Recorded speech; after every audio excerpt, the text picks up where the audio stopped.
अवांजी समातुन ताईं radio voice of Sindh London.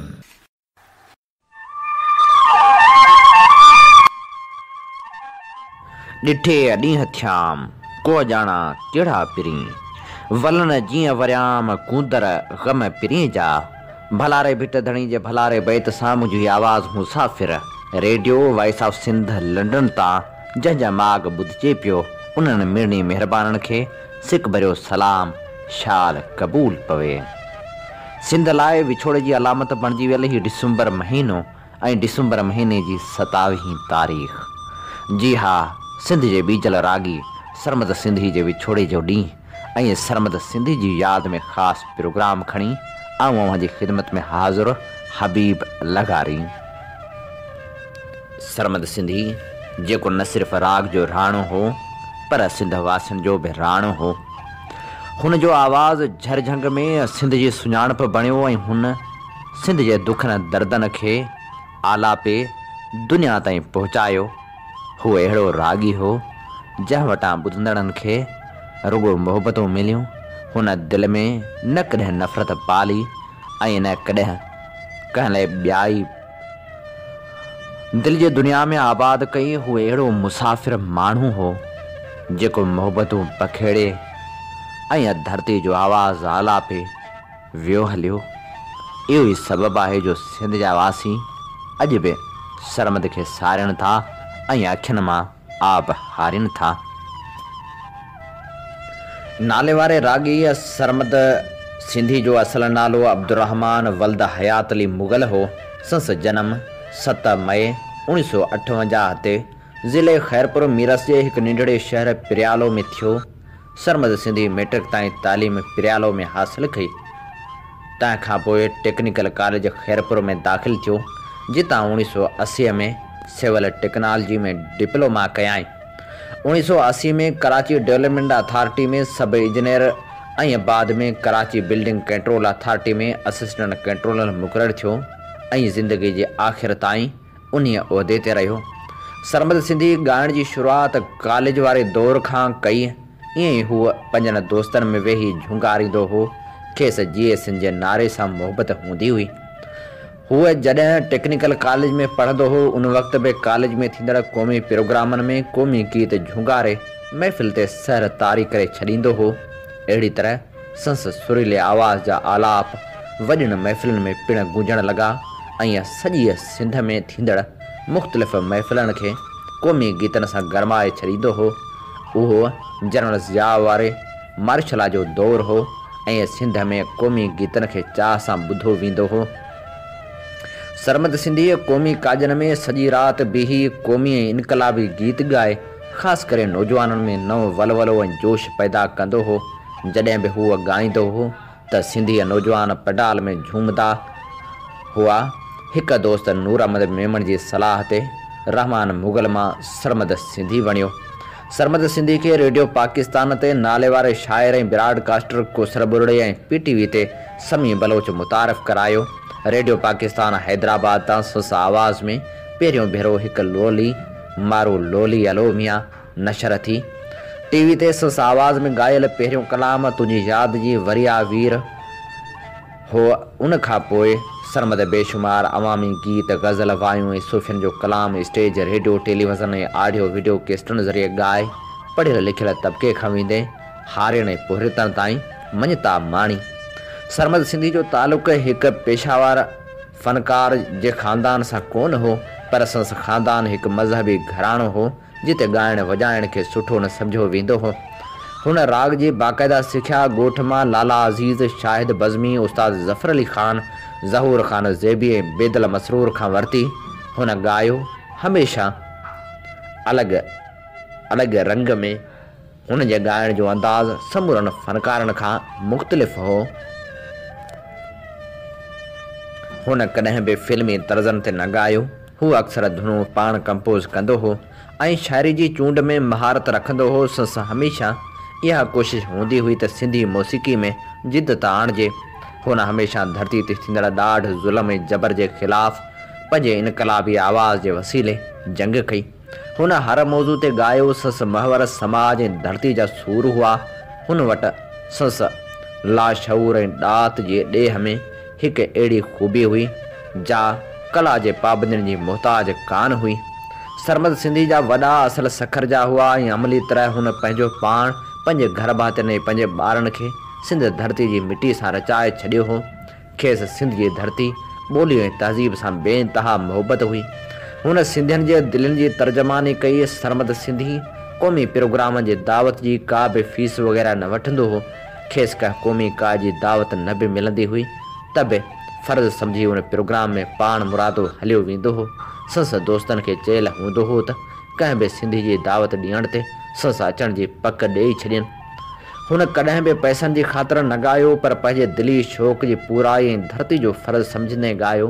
हुन शाह लतीफ़, शेख अयाज़, उस्ताद बुखारी, सरकश सिंधी, अयाज़ गुल, अदल सुमरो, ज़ाहिद शेख, ताजल बेवस, ज़ख़्मी चांडियो, नज़र प्यासी, समी बलोच, कौसर बुरड़ो, डॉक्टर मुश्ताक फुल ऐं ॿियनि शाइरनि जो कलाम ॻाए झड़ झंग ताईं पहुचायो। सिंधी अवाम में खेसि सिंध जो बीजल जे नाले सां यादि कयो वञे थो। नाम्यारे शाइर ताजल बेवस खेसि राग जो राणो करे सॼियो आहे। सरमद सिंधी साईं GMC जी सालगिरह जे प्रोग्रामनि में हर साल हर हाल में पाबंदी सां शरीक थींदो हो। संस ज़िंदगी में सिर्फ़ सिंध सां मोहबत हूंदी हुई। सरमद सिंधी हिकु रोड हादसे में सख़्तु ज़ख़्मी थियो, जंहिंमें संस हिकु जंग जी हॾी भॼी पई हुई, जंहिं करे खेसि कराची जी अस्पताल मां लोही राड लॻी ऐं पाण उन जे वसीले हलणु लॻो। कुझु अरसे बाद 27 डिसंबर 1996 ते बदीन मां हिकु प्रोग्राम करे कोस्टर वसीले कराची वापसि वञी रहियो हो त दीवान शुगर मिल ठटे वेझो कोस्टर जो कम सां भरियल हिकु ट्रक सां टकर थी पियो, जंहिंमें हू सख़्तु ज़ख़्मी थी पियो। खेसि कराची नियो पे वियो त रस्ते में दम धणी हवाले कयाई ऐं 35 सालनि जी फोह जवानी में वफ़ात करे वियो। संस ज़िंदगी जो आख़िरी ऑडियो एल्बम मारूड़ा शहज़ोर हो, जंहिंमें ज़ाहिद शेख, अयाज़ कुल, ज़ख़्मी चांडे ऐं ॿियनि शाइरनि जा गीत शामिल हुआ। सिंध जे महान कवि शेख अयाज़ सरमद सिंधी जी वफ़ात ते तज़ियती तासर में लिखियो आहे त सरमद जो आवाज़ु अञा ताईं कतियुनि जे कननि में गूंजंदो हूंदो ऐं सितारा उहो ॿुधी सोचींदा हूंदा त सिंध धरती जो अहिड़ो अपगिरह आहे जिते अहिड़ी लाज़वाल ॾात पैदा थी सघे थी। सरमद सिंधी खे पुटु ॼमण जी तमामु घणी ख़्वाहिश हूंदी हुई। सरमद सिंधी जी वफ़ात खां 3 ॾींहं पोइ संस वञी हिकु पुट खे जनमु ॾिनो, जंहिंजो नालो अज़ीज़ुर रहमान रखियो वियो। खेसि हिकु पुटु ऐं धीअ मारिया जो औलाद आहे। हिन वक़्तु सरमद सिंधी जो नंढो भाउ अहमद मुग़ल गायकी जे मैदान में पाण मञाए चुको आहे। सरमद सिंधी जी वफ़ात बाद अली हसन चांडे संस यादि में तासरातनि ते ॿधल हिकु किताब सिंध जो बीजल सरमद सिंधी सहेड़े 1997 में सरमद सिंधी यादगार कमेटी तरफ़ां छपराए पधिरो कयो, जॾहिं त कोसर बुरड़े संस गायल कलामनि खे सहेड़े हिकु किताब पिणु शाया करायो। मुंहिंजे रूह जो ही पखी उॾरण ते आहे, पर अज़ीज़ो आख़िरी वसीयत करण थो चाहे। अथव पार क़दरी समोए पुॼाणा मुंहिंजल बचन जी, जीअं यतीमीअ जो एहसास न इन्हनि खे ॾुखाए। मुंहिंजे मासूम बचड़न जी है, मुंहिंजे मासूम बचड़न जी सार लहजो पिया मूंखां पोइ है, सार लहजो पिया मूंखां पोइ। मुंहिंजे बेसमझ नंढड़न जी है, मुंहिंजे बेसमझ नंढड़न जी सार लहजो पिया मूंखां पोइ है, सार लहजो पिया मूंखां पोइ। मुंहिंजे मासूम बचड़न जी है, मुंहिंजे मासूम बचड़न जी सार लहजो पिया मूंखां पोइ है, सार लहजो पिया मूंखां पोइ।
जे गुलड़न जी है हिन गुलाब जे गुलड़न जी सारा लहजो पिया मूंखां पोइ है सारा लहजो पिया मूंखां पोइ मुंहिंजे मासूम बचड़न जी है मुंहिंजे मासूम बचड़न जी सारा लहजो पिया मूंखां पोइ है सारा लहजो पिया मूंखां पोइ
मुंहिंजे मासूम बचड़न जी है मुंहिंजे मासूम बचड़न जी सारा लहजो पिया मूंखां पोइ है सारा लहजो पिया मूंखां पोइ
मुंहिंजन प्यारन पुटड़न जी है मुंहिंजन प्यारन पुटड़न जी है सारा लहजो पिया मूंखां पोइ है सारा लहजो पिया मूंखां पोइ मुंहिंजे मासूम बचड़न जी है मुंहिंजे मासूम बचड़न जी सारा लहजो पिया मूंखां पोइ है सारा लहजो पिया मूंखां पोइ मुंहिंजे बेसमझ नंढड़न जी है मुंहिंजे बेसमझ नंढड़न जी सारा लहजो पिया मूंखां पोइ है सारा लहजो पिया मूंखां पोइ है सारा लहजो पिया मूंखां पोइ है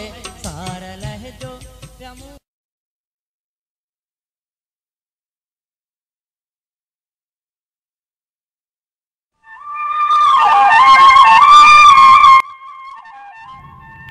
सरमद सिंधी के सारींदे लफ़्ज़नि जा पोपट उॾारिया कोसर बुरड़े हुआ जंहिंजो ॼमण वक़्तु रुअण जो आवाज़ सखर जे हिकु ट्रस्ट जे अस्पताल में ई गूंजो हो, पर संस सुरीलण सुरनि ऐं आलापनि जी गूंज न रुगो सिंध अंदरि पर परॾेह में बि गूंजी।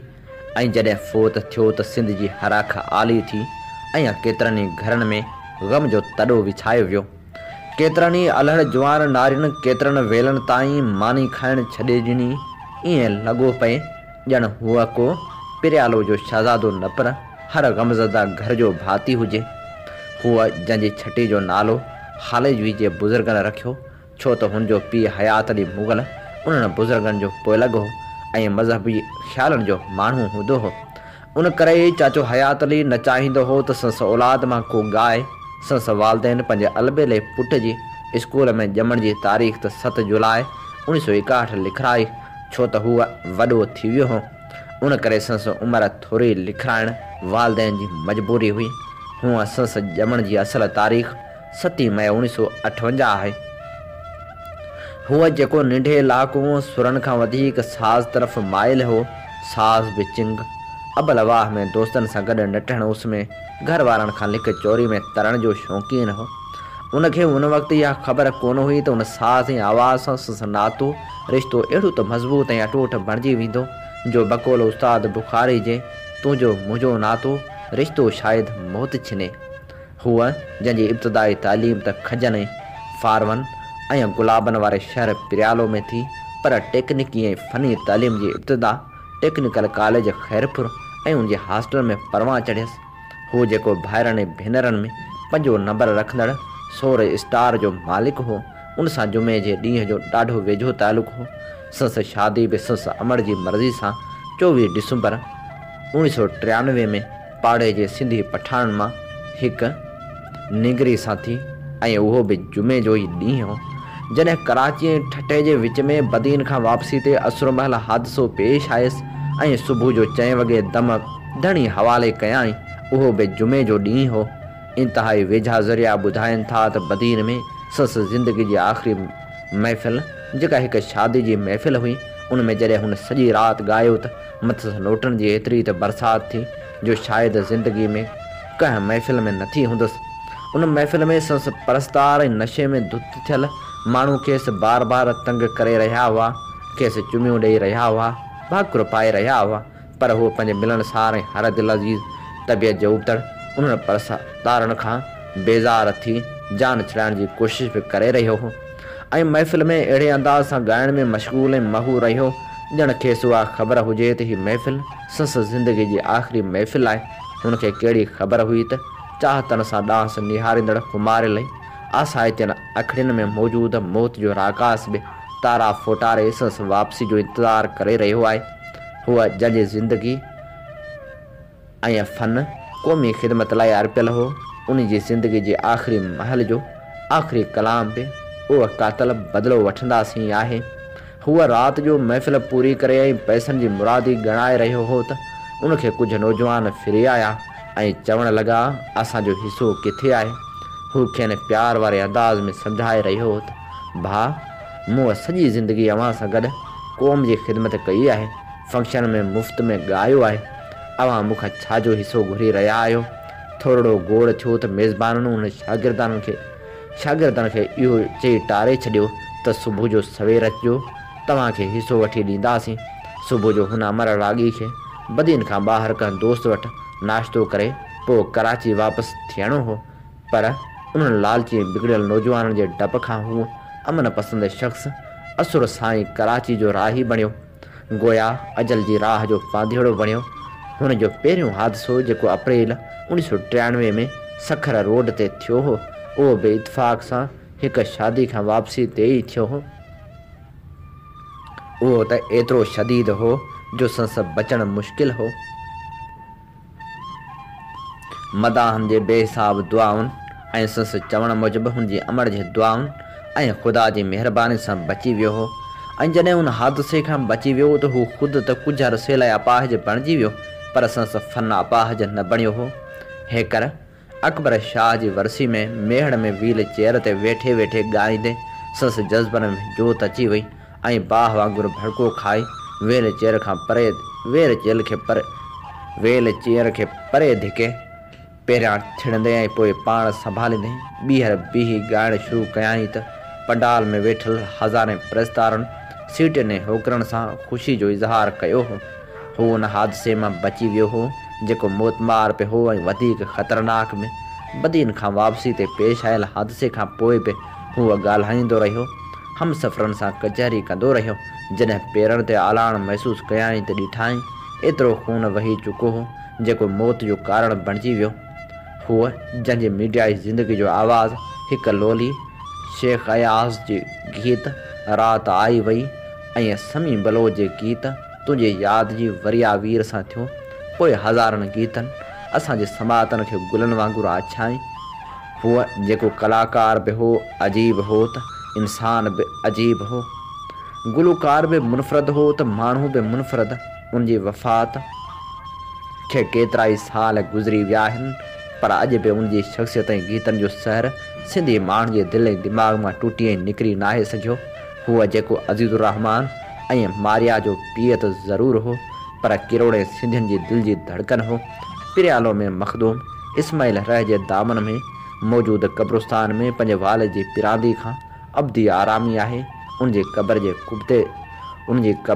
जे कुतबे ते लिखियलु आहे त जॾहिं हिन दुनिया मां गुज़ारे वेंदासीं।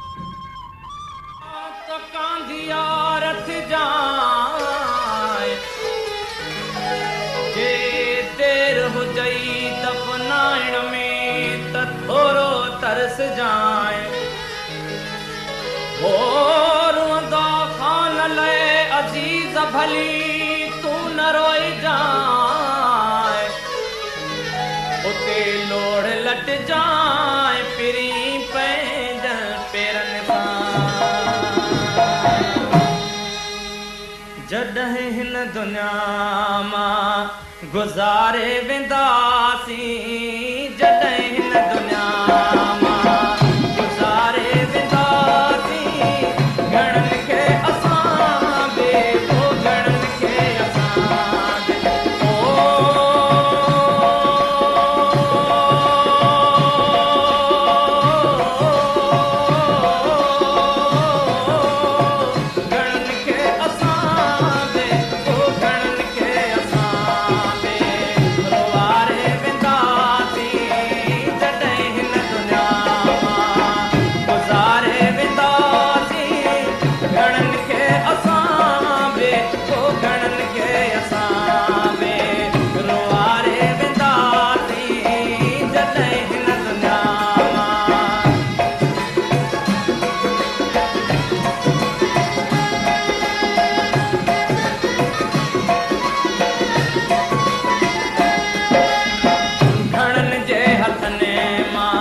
पिरालो जी सरज़मीन तां सार जा अबाबील उॾारिया मखदूम शम्स। अॼु बि ॾींहं में केतिरा ई भेरा घर ईंदे वेंदे ऐं सिंध जे उन अज़ीम रागी जी अब्दी आरामगाह खे ॾिसंदो आहियां जंहिंजे मधुर आवाज़ सिंध जे हर नौजवान ॿार ऐं ॿुढे खे पंहिंजे शहर में जकड़े रखियो हो। सरमद सिंधी जे विछोड़े खे अॼु तोड़े जो केतिरा ई साल गुज़री विया आहिनि। वक़्तु मुठ में पियल वारे जा कीअं तेज़ी सां गुज़री रहियो आहे, पर कंहिंखे बि ख़बर कोन थी पए त संसद ज़िंदगी जो छलो वक़्त जी चीच में केतिरो गिरगिरो थींदो पियो वञे।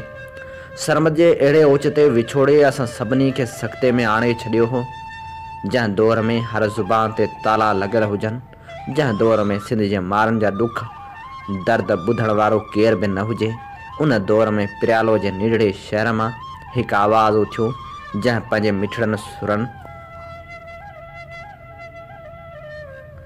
वसीले उन्हनि हीणनि माण्हुनि जे ज़ख़्मनि ते मरहम जो कमु कयो। सरमद उन दौर में माण्हुनि जे ट्रेंड खे बदिलाइण जी कोशिशि कई, जंहिं दौर जी मौसीक़ी में वलगरी आम रिवाजी ॻाल्हि हूंदी हुई। हिन माण्हू जी दिलि ऐं ज़हन मां उन वलगर मौसीक़ी ऐं शाइरी खे धिकी कढियो ऐं सरमद उन कोशिश में केतिरो कामयाबु ऐं सफल वियो। सिंधी आवाम जी उन सां बेइंतहा मुहबत ऐं सॼी सिंध मां संस एल्बम जे रिकॉर्ड सेल मां उन ॻाल्हि जो अंदाज़ो लॻाए सघिजे थो। सरमद जे सुरनि में सिंध जो दर्द समायल हुयो। हुन सिंधियुनि जे दिलि जी तर्जमानी कई ऐं संदन अहसासनि खे अहिड़ी तरह आवाज़ जो रूप ॾिनो जो हुननि कॾहिं बि पाण खे अकेलो महसूसु कोन कयो। सरमद जंहिं बि शाइर जे शेरनि खे पंहिंजे मधुर आवाज़ जो रूप ॾिनो, उहे शाइर उहे गीत अमर थी विया। हुन सिंधियुनि जे मसइलनि जी वकालत करे सिंध जे केस खे बैन अल-अक़वामी फोरम ते आंदो। हूअ न सिर्फ़ु सिंध हिंद पर अरब दुनिया जे केतिरनि ई मुल्कनि जे सिंधियुनि में हिकु जहिड़ो मक़बूल हुयो।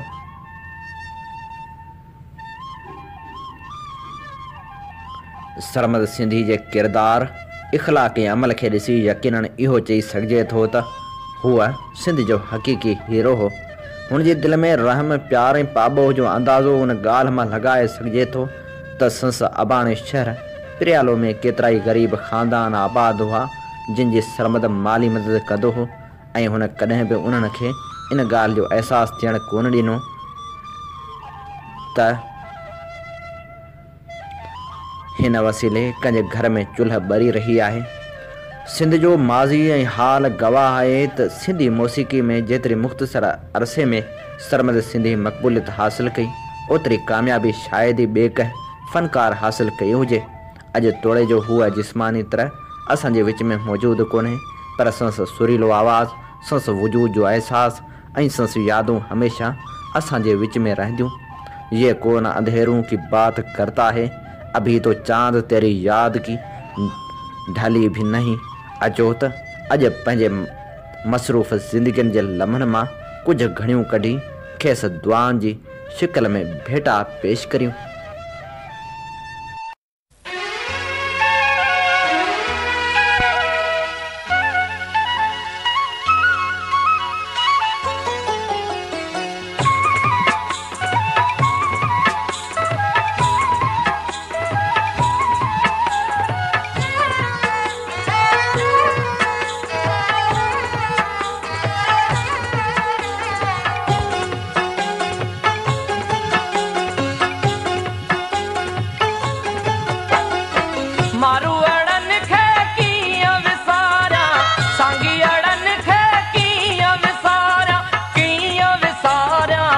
जो देश किया मां पाया कीमती कपड़ा, किया मां पाया कीमती कपड़ा, किया फिटी क्या पहजो वेस मौला तोड़ी दो जंजीर वेंदस पंहिंजे मुल्क मलीर।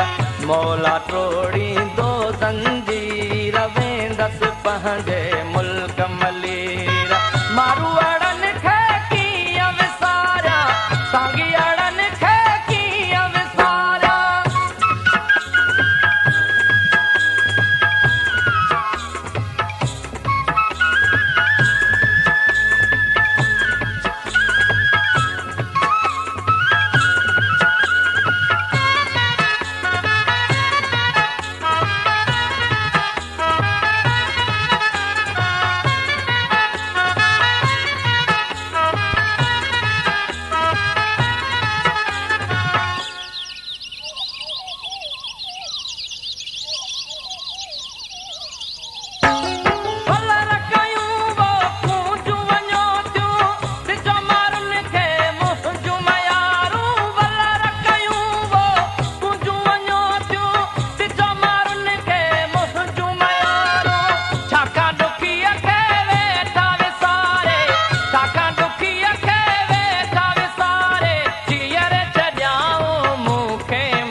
पखड़ियूं ॻाढ़ियूं अंदर में आहे ॾाढी उकीर वेंदसि पंहिंजे मुल्क मलीर अंदर में आहे ॾाढी उकीर वेंदसि पंहिंजे मुल्क मलीर मारू अड़नि खे कीअं विसारिया साॻी अड़नि खे कीअं विसारिया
आउते सोया जिन लए पीर वेंदसि पंहिंजे मुल्क मलीर आउते सोया जिन लए पीर वेंदसि पंहिंजे मुल्क मलीर मारू अड़नि खे कीअं विसारिया साॻी अड़नि खे कीअं विसारिया पंहिंजो देश कीअं मां पाया कीमती कपिड़ा कीअं मां पाया कीमती कपिड़ा कीअं फिटी कयां पंहिंजो वेश मौला टोड़ींदो ज़ंजीर वेंदसि पंहिंजे मुल्क मलीर मौला टोड़ींदो ज़ंजीर वेंदसि पंहिंजे मुल्क मलीर मेणे वहायम ॾाढा नीर वेंदसि पंहिंजे मुल्क मलीर अंदर में आहे ॾाढी उकीर वेंदसि पंहिंजे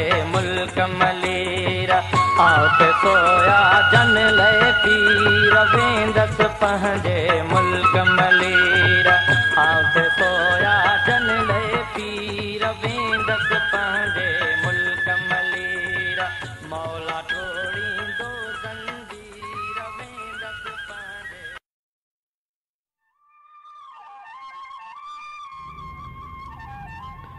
नाम्यारे रागी सरमद सिंधी के सारिंदे लफ़्ज़नि जा पोपट उॾारिया सजाद अली कुंदर नए साल खां कुझु ॾींहं अॻु जॾहिं नौजवान नए साल अचण जी ख़ुशी जे मौक़े ते पंहिंजे महबूब फ़नकार जी नई कैसेट पंहिंजे प्यारनि खे गिफ्ट करण लाइ उनजो इंतज़ारु करे रहिया हुआ त 27 डिसंबर जी सुबुह जो संस मौत जी अलमनाक ख़बर आई।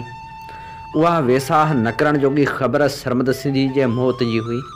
ईअं सिंध न सिर्फ़ु हिकु फ़नकार पर सिंधियुनि लाइ दिलि में दर्द रखंदड़ हिकु इंसान खां महरूम थी वई। हुन जे दिलि में हर माण्हू लाइ प्यारु हूंदो हो। जेको बि साणस मिलंदो हो ईअं महसूसु कंदो हो ॼण सरमद संस अॻी वाक़ुफ़ु हुजे। हुन जी दिलि सिंध जी ख़ुशहाली खां कॾहिं बि नाउमेद न थी। हू नेठि त अचणी आहे रत छाण जे होलियुनि में, का मौज त मचणी आहे मेहराण जे छोलियुनि में। हुन न सिर्फ़ु नौजवाननि पर ॿारनि में बि पंहिंजे गीतनि ज़रिए जोश जॻायो। खेॾां कीमा रांदियूं ओजी जल, मुंहिंजे देश खे वेढ़े वियूं अंधारनि जूं आंधियूं ओजी जल। उहो ई सबबु हो जो अॼु जॾहिं सिंध केतिरनि ई फ़नकारनि खां महरूम आहे पर पोइ बि सरमद खे हर दिलि प्यार मां यादि करे थी। सस ॻायल हिन गीत वांगुरु, असां हुजूं न हुजूं शल अव्हां खे यादि हुजूं, रखो जे रूह में राणा त काई ॻाल्हि चऊं। सरमद जंहिं जिते नौजवाननि ॿारनि ऐं सिंध जी ख़ुशहाली लाइ गीत ॻाता, उते हुन औरतुनि सां थींदड़ नाइंसाफ़ियुनि ऐं कारोकारी जी आड़ में थींदड़ बेगुनाह क़त्लनि ते बि गीतनि वसीले आवाज़ु उथारियो। हर वेड़े में वियो हुल हुली, हूअ कारी हुई पर बेॾोही वेचारी हुई।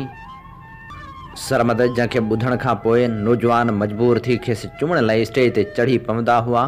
सरमद जंहिं कॾहिं बि कंहिंखे बददुआ न ॾिनी पर संस लबनि ते ही लफ़्ज़ हूंदा हुआ, जिते हुजो सुखिया हुजो असांजी आ दुआ इहा।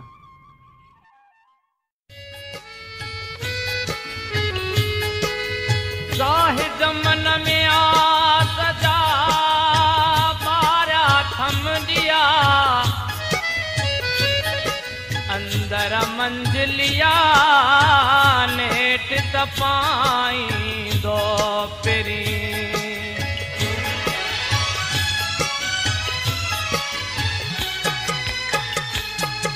जिते हुजो सुखिया हुजो असांजी आ दुआ इहा असांजी आ दुआ इहा।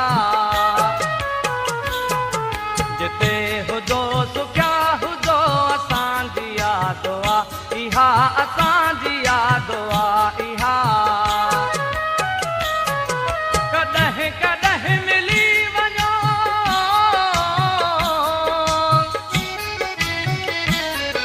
कॾहिं कॾहिं मिली वञो दर्द जी दवा इहा दर्द जी दवा इहा। जिते हुजो सुखिया हुजो असांजी आ दुआ इहा असांजी आ दुआ इहा।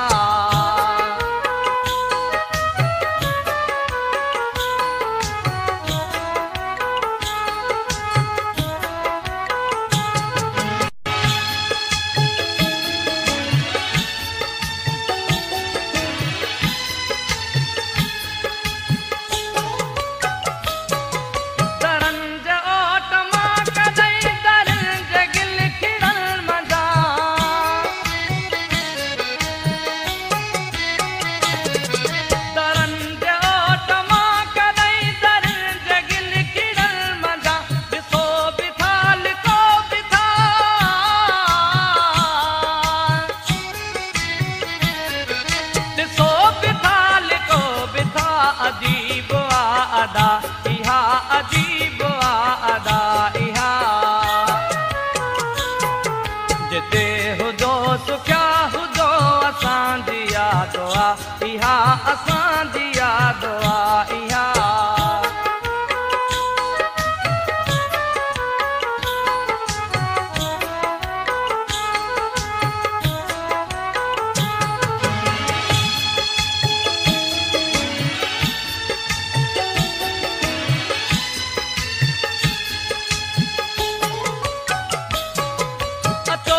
शौक सां अचो मिलो त कुर्ब सां मिलो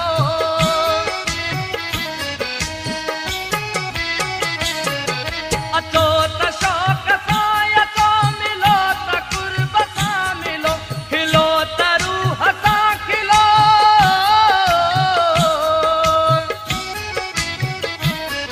खिलो त रूह सां खिलो कयो ख़ुशी अता इहा कयो खुशियता इहा। जिते हुजो सुखिया हुजो असांजी आ दुआ इहा असांजी आ दुआ इहा।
दर्द दी दवा इहा जिते हुजो सुखिया हुजो असांजी यादि आहे इहा असांजी यादि आहे इहा जिते हुजो सुखिया हुजो असांजी यादि आहे इहा असांजी सरमद सिंधी जी यादि में अॼोके पेश कयल प्रोग्राम जो वक़्तु पंहिंजी पुॼाणी ते पहुतो। वरी कंहिं ॿिए प्रोग्राम सां radio voice of Sindh London ते हाज़ुर थींदासीं। इन्ही दुआ सां पंहिंजे मेज़बान हबीब लगारी खे ॾींदा इजाज़त। वसे भिट तुंहिंजी भलारा सदा सदा देस परदेस सारा वसन। कॾहिं सिंध सिंध जी न मेरी थिए, कॾहिं मोड़ तुंहिंजा न मुरझाइजनि।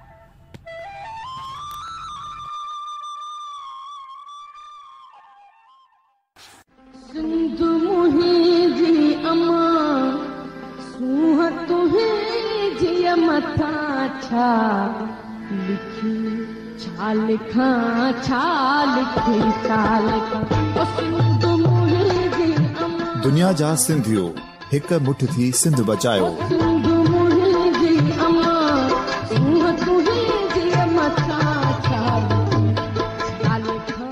सिंध जो क़ौमी आवाज़ radio voice of Sindh London.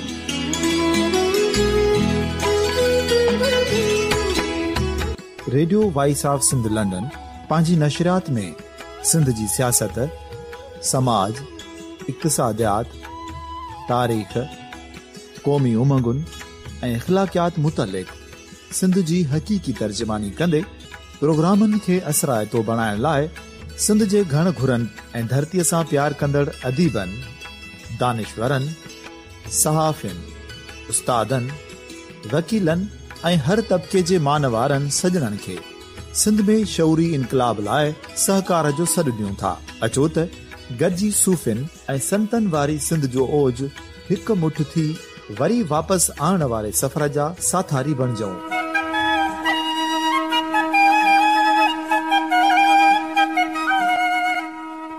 हिक नए सुबुह जी शुरूआत जो पड़ाॾो घर घर ॻोठ ॻोठ ऐं शहर शहर ताईं पहुचायो। शाल सिंध आबाद ऐं ख़ुशहाल थिए, सिंधी माण्हू सुखियो ऐं सताबो थिए।